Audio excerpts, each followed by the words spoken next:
Break के बाद खुशामदीद नाज़रीन। पाकिस्तान में चीफ जस्टिस के इख्तियारात आइनी और कानूनी जो हल्के हैं उनमें बहुत बहस का मौजू रहे हैं। अदालती इख्तियारात जो हैं वो फ़र्द वाहिद को देने के बजाय इदारे को देने की बात भी बहुत होती रही है, इसकी हिमायत भी की जाती रही है।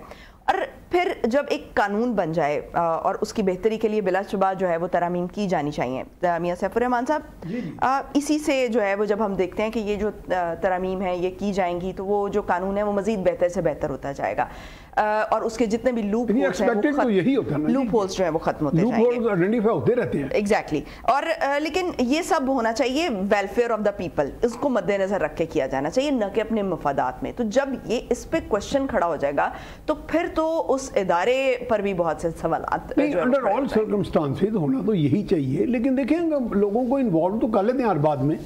आप देखेंगे इदारे हैं, इदारों के बड़े हैं, एक इदारा है, दूसरा है, तीसरा है, पार्लियामेंट को ले लें जो है ही पीपल्स रिप्रेजेंटेटिव का इदारा जी। लेकिन यहाँ पे there is total disconnect between the among the people and the institutions. ये साफ दिखाई दे रहा है क्योंकि यहाँ प्रिविलेज क्लासेस जो हैं उनके अंदर एक माइंडसेट ऐसा डेवलप हो जाता है, उसमें वेलफेयर ओरिएंटेड लोग होते हैं, नो डाउट, अवाम का प्रेशर भी होता है थोड़ा बहुत। लेकिन यहाँ पे ऐसे है कि जैसे एक अपार्थाइड किस्म की सिचुएशन है कि सेग्रीगेशन सी है क्लासेस की। तो क्लास का जो है ना हमारे स्ट्रक्चर वो ज्यादा स्ट्रेटिफिकेशन, यानी आप कह रहे हैं कि जो पार्लियामेंट में मौजूद है तबका वो उसी की नुमाइंदगी आपको नजर आती है। जी, वो मुझे बाज़ औक़ात यही तो एक प्रॉब्लम दिखाई दे रहा है कि अगर पार्लियामेंट देखें, सेपरेशन ऑफ पावर्स की बात की जाती है। मेरे साथ एक प्रोफेसर ऑफ पॉलिटिकल साइंस थे, वो कहते थे सेपरेशन ऑफ पावर्स तो पाकिस्तान में है ही नहीं। वो पहले तो खैर उसको और तरीके से डिफाइन कर रहे थे। वो कह रहे थे कि पार्लियामेंट ही का एक हिस्सा कैबिनेट होती है, गवर्नमेंट उन्हीं के लोग फॉर्म करते हैं, पार्लियामेंटेरियंस के जो मेजॉरिटी में होते हैं। तो लिहाजा ये आप कैसे कह सकते हैं कि पार्लियामेंट एग्जेक्टिव दो अलग हैं। लेकिन बहरहाल इसमें यह है कि जब सेपरेशन ऑफ पावर्स पे मैंने एक आर्टिकल लिखा था, अंग्रेजी अखबार में शाया हुआ था, मैंने कहा था अनफॉर्चुनेटली ये बहुत खूबसूरत कंसेप्ट है। जैसे अभी हमारी साइमा साहिबा ने भी बात की, आसमा साहिबा ने, तो लेकिन यहाँ पे इन प्रैक्टिस वो नहीं हुआ। इन प्रैक्टिस ये हुआ कि मैंने सोच लिया मैं एक इदारे का सरबराह हूँ या मेरे एक टीम है कि जी मैं तो आंसरेबल ही नहीं हूँ किसी के आगे, I am not accountable to anyone except my own inner accountability system. तो लिहाजा मैं अपनी मनमानी कर लूँ, उसके लिए मैं कोई भी तशरीह करके तो मैं किसी ना किसी तरह दूसरी किसी तरमीम को स्ट्राइक डाउन कर दूँ, किसी को सजा दे दूँ, किसी को मैं किसी मार्शल एडमिनिस्ट्रेटर को इख्तियार दे दूँ। तो ये एक हमारे यहाँ एक ट्रेंड रहा है। मैं समझता हूँ ये साइकोलॉजिकल इशू भी है हमारा, साइकोलॉजिकल और ग्रैंजर का जो एक हमारे कंसेप्ट है कि मैं बहुत ज़्यादा बाख्तियार हो जाऊँगा तो I can overstep my authority, over rule कर दूँगा हर एक को। तो यहाँ पे ये एक हमारे जो ट्रेंड्स रहे हैं अभी हम उस तरह मेच्योर रहे हैं, थोड़े मेच्योर नहीं हुए। अब मैं माजी का एक मुख्तसर सी बात करूँगा, पावर पॉलिटिक्स। जी, power politics. Supreme Court of United States 100-150 साल पीछे, अब्राहम लिंकन का दौर, अब्राहम लिंकन जैसा कोई मेरा ख्याल कम ही कोई प्रेसिडेंट आया होगा जिसने गुलामी स्लेवरी को ख़त्म किया। ड्रेड स्कॉट का एक बड़ा, याजा साहब को पता होगा, बड़ा इनफेमस केस है Dred Scott versus federation of United States. Dred Scott जो था वो नीग्रो था, अफ्रीकन, निगर्स जिन्हें कहते थे। उसको सुप्रीम कोर्ट की मेजॉरिटी ने 5 जजेस ने हाफ सिटीजन करार दे दिया कि he is not a citizen of America. यानी इन अ वे उन्होंने स्लेवरी को, जो दुनिया की इंसानियत की तहजीब के ऊपर एक धब्बा है, यानी स्लेवरी को एक तरह एंडोर्स कर दिया। क्यों, उसकी भी बात है। जैसे भी आसमा साहब ने कहा कि पर्सनल बाइसेस आ जाते हैं। 5 जजेस, जो 9 में से 5 जजेस सुप्रीम कोर्ट के, वो उन स्टेट्स के थे जो स्लेव स्टेट्स थे, including the chief justice Roger Taney. लेकिन वो वक्त के साथ उन्होंने अब रियलाइज किया कि हम यहाँ पे वी वर रॉन्ग। जैसे हमें कुछ जजेस मिले, उन्होंने कहा जी वी वर रॉन्ग इन भट्टो केस। बाद में बात हमारे कई जर्नैल भी शायद जैसे निकलते हैं, वो कहते हैं जी मुझे तो पता ही नहीं था कि कारगिल में ये हो रहा है। हम नहीं ये कहते कि वो झूठे हैं, लेकिन कारगिल की अगर पूरी लॉजिस्टिक्स को स्टडी करें, मैंने उनके जर्नैलों को जो डिव कमांडर थे मिला था मैं, लेकिन इसमें how is it possible that the chief of general staff और the DGMO doesn't know about the logistics. इंसान है तो इंसानों से गलतियां होती हैं, तो अपनी गलती का इतराफ करके आगे बढ़ना चाहिए। मैं कहता हूं हम ये कहें कि पीटीआई हो, नून हो, पीपल्स पार्टी हो, जजेस हो, जर्नैल हो, रियलाइजेशन तो हो ना कि जी यहां हम गलत थे, अब हम इंप्रूवमेंट करें। लेकिन मकसद वही वेलफेयर ऑफ द पीपल। अब यही हमारे पास एक ही एक रास्ता है, इसमें हमारी भी निजात है मेरा ख्याल है। We have to reset our directions. ये इसमें कुछ भी नहीं है। मैं अगर अरबपति हो जाऊंगा और मैं बाहर जाके एंजॉय करूंगा, हमारे ऐसे जज साहब ही थे जो हर चीज़ को स्ट्राइक, बड़ी अच्छी बात मुझे जज साहब की लगी कि मेरे पास इतना अख्तियार है कि नौजुबिल्ला को पता नहीं मैं कोई दावा करने लगा हूँ बहुत बड़ा पगम्बरी कि मैं जिसको जो चाहूँ जो कर दूँ, वो मोटो में इतना अख्तियार, ये तो वाकई मेरा ख्याल पूरा सिस्टम को डिसइक्विलिब्रियम पैदा करने वाली हमने देखा भी उसकी इम्प्लीकेशंस ये। और उनका हुक्म था, आपको पता है लाहौर जब आते थे, मुझे लाहौर का तो याद है ना, लाहौर के 9 एसपीज हैं, हर टाउन का एसपी मुझे रिसीव करेगा और सी ऑफ करेगा। और मेरा एक अजीज वहाँ ड्यूटी पे था, एक कैनेडिया की किसी स्टेट की प्राइम मिनिस्टर आई थी, president of Pakistan prime minister, सबसे ज़्यादा प्रोटोकॉल उस वक्त के चीफ जस्टिस का था। उन्होंने कहा कि ये कौन आए हैं, प्रेसिडेंट आ गए। तो हमारे स्टाफ ने कहा नहीं, ये तो chief justice of Pakistan, with so much pomp and show. उन्होंने कहा जी हमारे यहाँ तो चीफ जस्टिस खड़ा होकर कह रहा था भाई मैं चीफ जस्टिस हूँ, मेरी गल सुन लो। ये भी है, ऐसे ऐसे वाक़यात हैं वहाँ। राइट। याहिया साहब, आप क्या समझते हैं? देखिए तरमीमी ऑर्डिनेंस आ सकता है, किसी के नज़दीक वो आईनी होगा, किसी के नज़दीक गैर आईनी होगा, और तशरीह करने वाली जो है वो हमारी अदालतें हैं। कौन ये तयन करेगा कि क्या आईनी है और क्या गैर आईनी?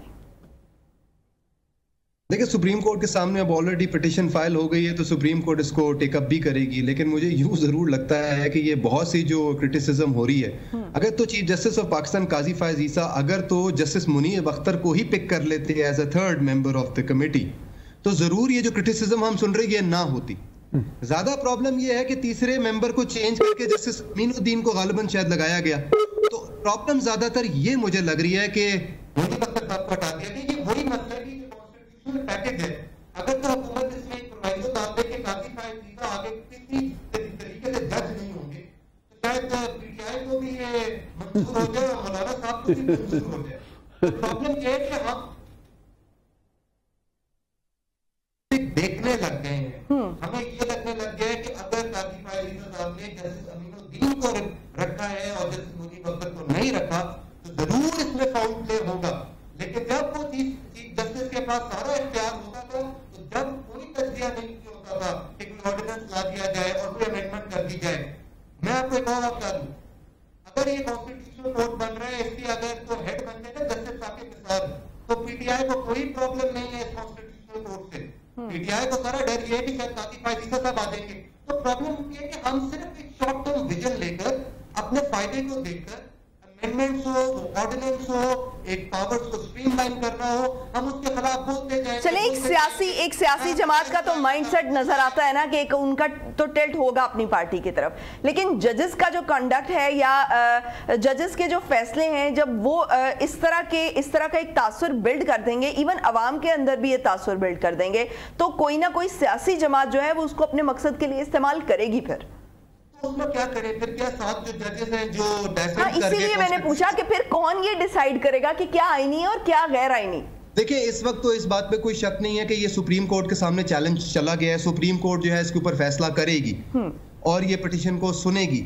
लेकिन मैं आपसे सिर्फ ये पूछ रहा हूं कि क्या 7 जजेस जो माइनॉरिटी में है, जिन्होंने रिजर्व सीटों के ऊपर माइनॉरिटी जजमेंट दी, या जो जिनको हम कहते हैं कि शायद काजी फायज ईसा साहब के कैंप में, क्या उनको हम कह दें कि आप रिजाइन कर दें, आप घर चले जाएं और सिर्फ आप जो जुडिशरी? लेकिन असल मसला तो ये कैंप में होने वाली बात है ना। जजेस जो हैं वो एक कैंप में कैसे हो सकते हैं? असल मसला ये है, असल मसला ये सोच है कि फलां जो है वो एक कैंप का हिस्सा है और फलां जो है वो दूसरे कैंप का हिस्सा है। जबकि फुल कोर्ट का फायदा ये होता है कि आपको मुख्तलिफ राय नजर आती है, मुख्तलिफ हर जो जजमेंट है उसमें ये चीज आपको इम्प्लीकेशंस की सूरत में नजर आती है कि शिक वाइज जो है वो उसका फैसला जो है वो मुख्तलिफ जजेस का मुख्तलिफ होता है। तो ये एक बड़ी खूबसूरत बात हमने इस प्रैक्टिस एंड प्रोसीजर बिल के बाद जो है वो हमने देखी भी फैसलों में। तो क्या तीसरा जज अगर जस्टिस अमीनुद्दीन हो जाएगा तो ये सारी बात खत्म हो जाएगी? मेरा आपसे सिर्फ यही सवाल है, क्या कोई इसमें जस्टिस अमीनुद्दीन को छोड़ दे, अगर 17वें नंबर का जज थर्ड मेंबर हो जाएगा तो फिर क्या सुप्रीम कोर्ट की डेमोक्रेटिक एलिमेंट्स या फाउंडेशन खत्म हो जाएगी? क्या सिर्फ जस्टिस मुनीर अख्तर के होने से ही? तो आपके ख्याल में फिर जस्टिस मंसूर अली शाह क्यों ये कह रहे हैं कि ये गैर जमहूरी रवैया है? वो इसकी तरफ इशारा क्यों कर रहे हैं और वो ये कह रहे हैं कि मैं उस वक्त तक नहीं बैठूंगा जब तक इसको रिविजिट नहीं किया जाता? कानूनी देखें, उस फिर से आपको काजी फायज ईसा का जब क्वेश्चन है जो उन्होंने सुप्रीम कोर्ट के रजिस्ट्रार को लिखा है, जिसमें उन्होंने कहा है कि किस तरीके से इलेक्शन कमीशन ऑफ पाकिस्तान की क्लैरिफिकेशन प्रोसीडिंग्स हुई, तो फिर उसका भी सवाल करना चाहिए कि जस्टिस काजी फैज ईसा के वो सारे सवालात भी ठीक हैं कि किस तरीके से इलेक्शन कमीशन ऑफ पाकिस्तान का एक पूरी प्रोसीडिंग्स हो गई, वेबसाइट पे पब्लिश हो गई, कॉज लिस्ट भी नहीं थी, चेंबर्स में हियरिंग हो गई, चीफ जस्टिस ऑफ पाकिस्तान को पता ही नहीं। तो क्या आज एक प्रैक्टिस एंड प्रोसीजर एक्ट आने की वजह से क्या हम भूल गए हैं that there is a person who is the chief justice of Pakistan, जो 20 साल से सुओ मोटो लेता था, आज वो तीसरा बंदा रखने के, तीसरा एक जज को ही नॉमिनेट करने में हमें प्रॉब्लम होना शुरू हो गई है। तो देखिए ये सारा मसला जस्टिस काजी फैज ईसा का बनाया हुआ है, इसको पॉलिटिकल एंगल दिया जा रहा है, कोई इसमें लीगल विजडम है नहीं। यही मैं आपको बता रहा हूँ ना, जस्टिस मुनीब अख्तर यूज कर लेते तो कोई इन सब के जो एनालिसिस है वो सब खत्म हो जाते। ठीक, आसमा साहिबा, इस तमाम मामले को कहीं ना कहीं पॉलिटिसाइज भी किया जा रहा है, लेकिन दूसरी तरफ जो है वो जो जस्टिस मंसूर अली शाह हैं उनका जो मौक़िफ़ है, आपका उससे मुतालिक क्या समझती हैं, उससे मुतालिक आपकी क्या राय है? क्योंकि वो तो ये कह रहे हैं कि अगर आप इसमें रद्दोबदल करेंगे भी तो उसके लिए या तो फुल कोर्ट बेंच बनाना पड़ेगा या फुल कोर्ट जो है वो इजलास बुलाना पड़ेगा, उसके बाद इसमें चेंज आ सकता है। मैंने तो मुझमें I was like not on the bench of mind, मगर सर ने खुद ही आपको सेग्रीगेट करके बता दिया लाइक माइंडेड जज एंड अनलाइक माइंडेड जजेस। हमारे यहाँ पे एक क्लियर डिवीजन हमें नजर आ रही है। जहाँ पे आपने कहा ना ऐसे कि ये लाइक माइंडेड जजेस होंगे तो क्या हो जाएगा, लाइक माइंडेड जजेस नहीं होंगे तो क्या हो जाएगा, मनीर साहब को निकालने से क्या फर्क पड़ा, वो सारा इसी समझ हो जाता है कि आप बेसिकली क्राफ्ट नहीं कर सकते, कोई चीज भी क्राफ्टेड नहीं होनी चाहिए। हम जैसे अभी ये डिस्कस करेंगे 20 सालों से ये प्रैक्टिस थी और इस पे मुझ जैसे लोग बोल रहे थे। उसके बाद जब ये एक ठंडी हवा का झोंका आया कि यहाँ से ये चीज इस तरह से तब्दील हुई, उससे बहुत कुछ बेहतर हुआ। जुडिशियल एक्टिविज्म किसी तरीके से रुका और वो सब कुछ हमने देखा, उससे हम काफी सेटिस्फाइड थे।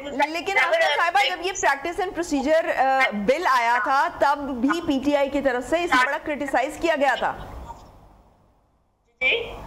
जब ये बिल आया था, जब ये बिल पेश हुआ था, प्रैक्टिस एंड प्रोसीजर बिल, अभी उस पर बहस हो रही थी, उस वक्त भी पीटीआई की तरफ से इस पर बहुत ज्यादा क्रिटिसिज्म का सामना था इस बिल को।